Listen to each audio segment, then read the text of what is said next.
आज हम सीटेट में कोहलबर्ग के सिद्धांत के बारे में पढ़ेंगे। कोहलबर्ग का नैतिक विकास का सिद्धांत। कोहलबर्ग अमेरिकी मनोवैज्ञानिक थे। कोहलबर्ग के नैतिक विकास के सिद्धांत को किस नाम से जाना जाता है? नैतिक विकास का सिद्धांत भी कहा जाता है इससे, और नैतिक अवस्था का सिद्धांत भी कहा जाता है। अगला पॉइंट है हमारा, कोहलबर्ग ने सर्वप्रथम नैतिक विकास का सिद्धांत 1969 ईस्वी में दिया और इसके बाद इसमें 1981 व 1984 में संशोधन भी किया था। अगला पॉइंट है, नैतिक व्यवहार जन्मजात नहीं होता है बल्कि इसे सामाजिक परिवेश से सीखा जाता है। कोहलबर्ग ने कहा था बच्चा जन्म से सीखकर नहीं आता है बल्कि सामाजिक परिवेश से सीखता है। इनका पूरा नाम है लॉरेंस कोहलबर्ग। लॉरेंस कोहलबर्ग के नैतिक विकास के 6 चरण हैं। और अगला पॉइंट, कोहलबर्ग के नैतिक विकास के सिद्धांत की अवस्थाएं कितनी हैं? 3 हैं और इनके चरण कितने हैं? 6 हैं। प्रत्येक अवस्था के 2-2 चरण हैं। तो पहली अवस्था में दे रखी है पूर्व परंपरागत या रूढ़िगत नैतिक अवस्था, जो 4 से 10 वर्ष तक होती है। इस अवस्था में क्या होता है? इस अवस्था में बच्चे को सही गलत के बारे में पता नहीं होता है कि क्या चीज़ सही है और क्या गलत है।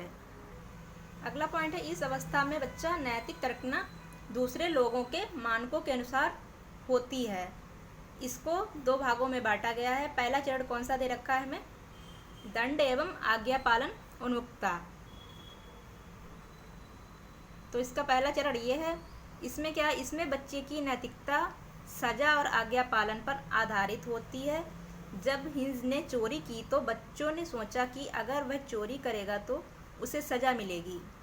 इसमें एक स्टोरी दे रखी है हिंस की, कि जब वो हिंस चोरी करता है तो बच्चे उसके बारे में सोचते हैं कि अगर हम भी चोरी करेंगे तो हमें सजा मिलेगी और हमें पुलिस पकड़कर ले जाएगी। तो इसमें दंड और आज्ञा पालन की उन्मुखता रहती है। दूसरा चरण है हमारा साधनात्मक सापेक्षता तथा उन्मुखता। इस अवस्था में क्या है? इस अवस्था में जैसा व्यवहार कोई उसके साथ करेगा वैसा ही वह उसके साथ करेगा। इस अवस्था में बच्चा छोटा होता है, जैसे ही इसके साथ कोई करता है वैसे करता है। जैसे स्कूल में अगर कोई बच्चा उसकी पेंसिल को तोड़ देता है तो वो भी क्या करता है? उसके पेन पेंसिल को तोड़ देता है। दूसरी अवस्था है हमारी परंपरागत रूढ़िगत नैतिक अवस्था, जो 10 से 13 वर्ष तक होती है। इस अवस्था में क्या होता है? इस अवस्था में बच्चा दूसरे लोगों के मानकों को अपने अंदर समावेशित कर लेता है तथा उसी के अनुसार सही गलत का निर्णय लेता है। इसको भी 2 भागों में बांटा गया। इसके भी 2 चरण हैं। पहला चरण है प्रशंसा की अवस्था। इस अवस्था में बच्चा जो भी करता है वह दूसरे लोगों के द्वारा उसकी प्रशंसा करने के लिए करता है।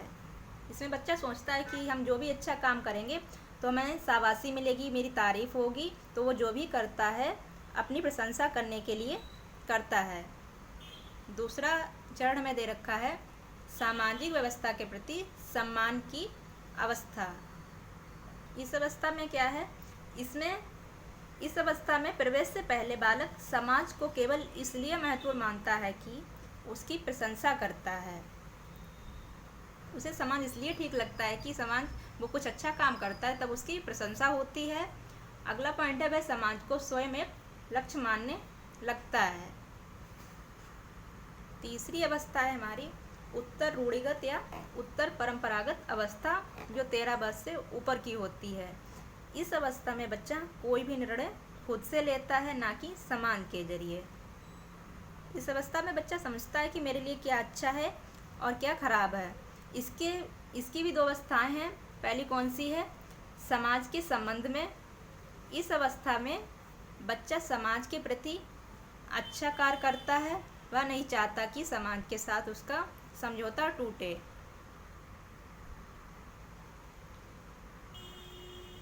फिर दूसरा चरण है इसमें सार्वभौमिक संबंध। इसमें क्या है? इस अवस्था में बालक विवेक का प्रयोग करता है और कुछ नियम अपने आप से बनाता है। वह सोचता है कि समाज में क्या अच्छा है और क्या खराब है। इसमें बच्चे को अच्छे और खराब की समझ होती है। अगला पॉइंट है, इस अवस्था में बालक अपने मन से कार्य करता है। तो कोहल वर्ग के नैतिक विकास के चरण कितने हैं? 6 हैं और अवस्थाएं 3 अवस्थाएं हैं। प्रत्येक अवस्था के 2-2 चरण हैं। इन्हीं से परीक्षा में हर बार 1-2 प्रश्न पूछे जाते हैं।